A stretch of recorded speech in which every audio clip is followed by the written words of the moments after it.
ഇന്നൊരു ഡെസേർട്ട് ആയാലോ? നല്ല മധുരമുള്ള ഒരു pudding, custard pudding, carrot custard pudding. നല്ല ടേസ്റ്റാട്ടോ.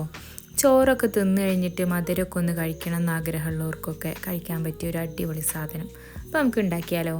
അതിനായിട്ട് ഞാൻ 3 ക്യാരറ്റാണ് എടുത്തിട്ടുള്ളത്. അതിൻ്റെ തോലൊക്കെ ഒന്ന് നമുക്ക് കളഞ്ഞെടുക്കാം.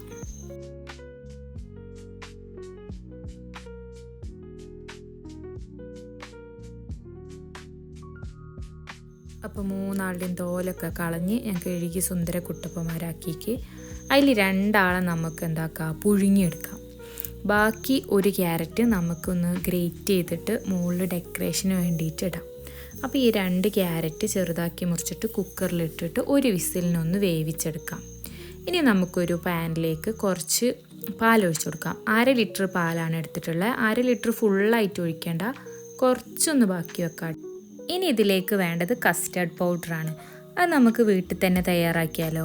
അതിനായിട്ട് 1/4 കപ്പ് പാൽപ്പൊടിയും 1/4 കപ്പ് കോൺഫ്ലവറും 2-3 സ്പൂൺ പഞ്ചസാരയും കൂടെ ചേർത്തിട്ട് നല്ലതുപോലെ ഒന്ന് പൊടിച്ചെടുത്താൽ നമ്മളുടെ കസ്റ്റർഡ് പൗഡർ റെഡി.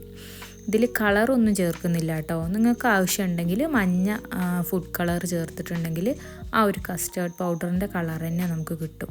കളറില്ലെങ്കിലും അടിപൊളിയാണ്. ഇത് ക്യാരറ്റ് ഉള്ള കസ്റ്റർഡ് ആയതിനെ കൊണ്ട് ക്യാരറ്റിൻ്റെ കളർ തന്നെ ഉണ്ടാകും. അപ്പോൾ പിന്നെ മഞ്ഞ കളർ യൂസ് ചെയ്തിട്ടില്ലെങ്കിലും വലിയ കുഴപ്പമൊന്നുമില്ല. അപ്പോൾ നമ്മൾ ഉണ്ടാക്കിയ കസ്റ്റർഡ് പൗഡറിന് ഒരു 3-4 ടേബിൾ സ്പൂൺ എടുക്കുക. എന്നിട്ട് അതിലേക്ക് കുറച്ച് പാലും കൂടി ഒഴിച്ചിട്ട് കട്ടകളൊന്നും ഇല്ലാണ്ട് നമുക്ക് നല്ലതുപോലെ ഒന്ന് മിക്സ് ചെയ്തിട്ട് മാറ്റി വെക്കാം. വേകാനായിട്ട് മാറ്റി വെച്ച നമ്മളുടെ ക്യാരറ്റൊക്കെ നല്ലപോലെ തന്നെ വെന്ത് വന്നിട്ടുണ്ട്. ഇനി ഇത് ചൂടാറിയതിന് ശേഷം ഒരു മിക്സി ജാറിലേക്ക് ഇട്ടിട്ട് കുറച്ച് പാലും കൂടി ഒഴിച്ചിട്ട് നമുക്ക് നന്നായിട്ട് പേസ്റ്റ് രൂപത്തിൽ ഒന്ന് അരച്ചെടുക്കാം.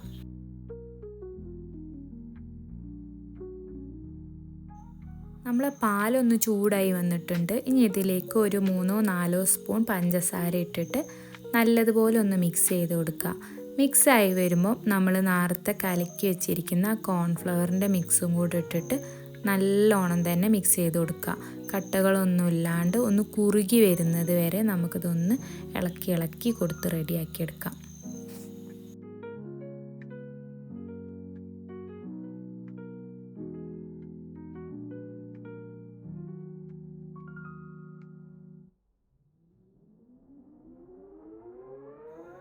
അപ്പം നമ്മളെ പാല് കുറുകി വന്നിട്ടുണ്ട്. ഇനി നമ്മൾ നേരത്തെ അരച്ച് വെച്ചിട്ടുള്ള ആ ഒരു ക്യാരറ്റിൻ്റെ മിക്സും കൂടെ ഇതിലേക്ക് ഇട്ടിട്ട് ഒന്നും കൂടെ ഒന്ന് ഇളക്കി കൊടുക്കുക. എന്നിട്ട് നല്ലോണം ഒന്ന് തിളച്ച് വന്നാൽ നമുക്ക് ഫ്ലെയിം ഓഫ് ചെയ്യാം.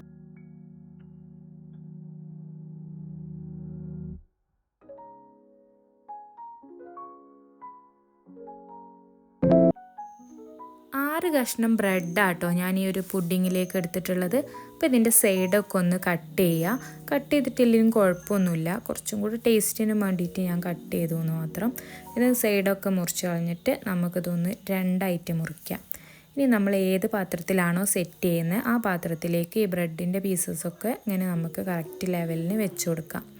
ഇത് ഒരു ഫസ്റ്റത്തെ ലെയർ ബ്രെഡ് വെക്കുക. അതിന് ശേഷം നമ്മൾ ഉണ്ടാക്കി വെച്ചിട്ടുള്ള കസ്റ്റർഡിൻ്റെ മിക്സ് ഇതിലേക്ക് ഒഴിക്കുക.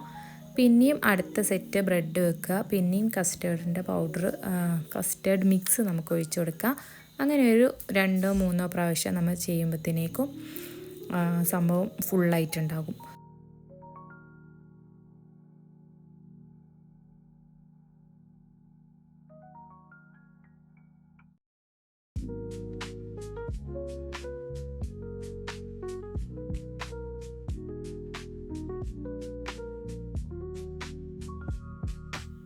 അപ്പം നമ്മൾ ഫുള്ളായിട്ട് തന്നെ ചെയ്തിട്ടുണ്ട്. ഇനി നമുക്കതിൻ്റെ മുകളിലേക്ക് ഗ്രേറ്റ് ചെയ്ത ക്യാരറ്റും കൂടി ഇട്ടിട്ട് ഒന്ന് ഡെക്കറേറ്റ് ചെയ്യാം. ഇത് വേണമെന്നൊന്നുമില്ല, ഞാൻ പിന്നെ കാണാനൊരു രസമായിക്കോട്ടെ എന്ന് വിചാരിച്ചിട്ട് ചുമ്മാ ചെയ്തതാണ്. ഇനി നമുക്ക് ഫ്രീസറിൽ ഒരു 2 മണിക്കൂറെങ്കിലും വെച്ച് സെറ്റ് ചെയ്യണം കേട്ടോ. ചൂടോടെ കഴിക്കാനും ടേസ്റ്റ് ഉണ്ട്, തണുത്താലും നല്ല ടേസ്റ്റാണ്. അപ്പം എന്തായാലും ഒരു പ്രാവശ്യമെങ്കിലും ഒന്ന് ഉണ്ടാക്കി നോക്കണം കേട്ടോ.